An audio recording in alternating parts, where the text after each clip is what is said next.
religion was born when Michael Altman went public with his research on the black marker. The world was teetering on the brink of self-destruction. Many people, with myself included, felt that civilization was at an end. We could not change the world by ourselves, and most of us did not want to. What Altman offered us, this chance at a rebirth for humanity, was exactly what our hungry, empty souls are looking for. Practically overnight, our hope for humanity was renewed. Millions flocked to his conferences to hear him profess to know the way to a new beginning. We stared in awe at the evidence of the alien artifact that could change everything, and we did whatever he told us to do. We rallied against the government. We joined together in congregations to share his word, and we prepared ourselves for the future that he said was coming. Where the fuck were you when Michael Altman was assassinated by our government? It was the question of our generation. I suppose it was certainly the day when everything changed for me and the world. The martyring and the scientist-turned-savior Michael Altman stirred the fanatical zealots, and I was one of them. We birthed and maintained the tenements of a new religion known now as the Church of Unitology. I was only a follower, but I was suddenly part of a bigger social movement in history. The riots that followed and the crippling of our government made us realize that we finally had the power to change things. No one knew what was contained in the black marker. Some claimed that it contained a genetic string that granted immortality through gene therapy. Others said that it contained the DNA of an alien life form.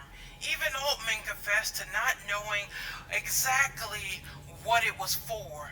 The marker was used to form the basic doctrines of the church. As it claimed in the popular book, death was only the beginning.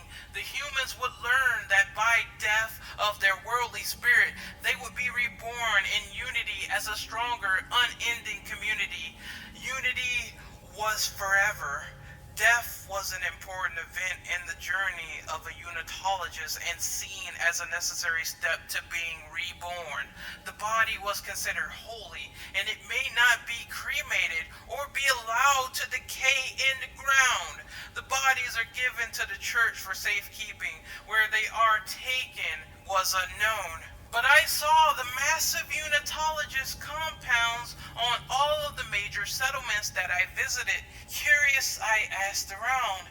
No one would tell me what was housed inside, but I uncovered the evidence of a massive shipment, a preservative of chemicals being sent to compounds on a regular basis. It was around this time that my superior, Paragon Fontenay, brought me in for my first soul cleansing.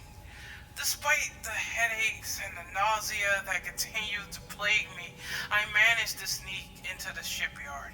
I almost regained full function of my legs and was able to make it into what appeared to be the nerve center of the operation. What I discovered are ships. Massive ships, and a lot of them. Stasis storage tubes lined up, each by the hundreds in the exposed cargo bays. I could not see any of the bodies, but I knew what the tubes were for. What I could not figure out was why the church needed to transport so many suspended bodies in what looked like deep space vessels. Before I could investigate any further, I was recaptured, and the real soul cleansing began. Altman's hasty expulsion from the project was unfortunate. His notes on the black marker appeared to be incomplete, and our findings thus far are inconclusive. What notes that we recovered appeared to be written in a code of his own devising. It would be weeks before we could finally decipher them. In the meantime, someone had to shut him up. His public outcry about the marker was more than a nuisance. This was a matter of security. The continued financial infusion over the years was appreciated, and I am pleased to share the results with you today. While some of our material fabrications are approximations of substances foreign to us, we completed the internal workings of the device. One obvious difference between our replica and the original was the reddish hue. I assure you that this was purely a cosmetic difference, not indicative of a flaw.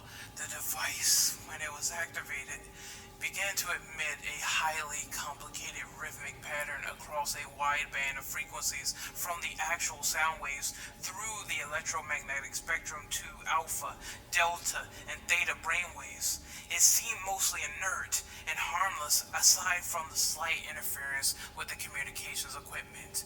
We are proceeding with the final construction. We ran into a disturbing but fascinating find. In recreating the DNA instructions gleaned from the black marker, we managed to create a recombinant microbial life form. It seemed dormant at first, even when placed in a bath of rich nutrients. Was it not for Dr. Clifton's poor hygiene, we might have deemed the attempt a failure. Fortunately for us, he had not fully decontaminated himself before working with the sample and managed to contaminate it with some dead skin cells. Suddenly, the microbes jumped into action. Recombination happened almost instantly, and the sample began self-replicating and mutating before our eyes. More confounding results from our research. Today, as we move what we are now calling the red marker, we had to pass by the cellular lab area. The scientists working at the time complained about the interruptions in the neurotic flesh experiments. As it turns out, the field generated by the marker created a dead space around itself. That forced the recombination effect into dormancy. I apologize for the setback relayed in my last report. The microstell infection was contained with a minimal loss of life. The newly recombined doctors are now quarantined for further study. Many of the scientists are complaining about headaches, and we are all having difficulty sleeping more than an hour at a time. We suspected a problem in the ventilation system. The maintenance team reported finding a buildup of some kind blocking the airways. The organic mass continued to expand and take over the complex. The recombinated nightmares are now moved freely through the corridors. My remaining crew was hastily constructing a transmitter for the marker in an attempt to broaden the signal that it was emanating. Dr. Foster said that the idea came to him in a vision. Our hope was to use the signal to keep the unchecked infection from spreading to the landing area. There was little time remaining. You must send help as quickly as possible. Our lives are in your hands.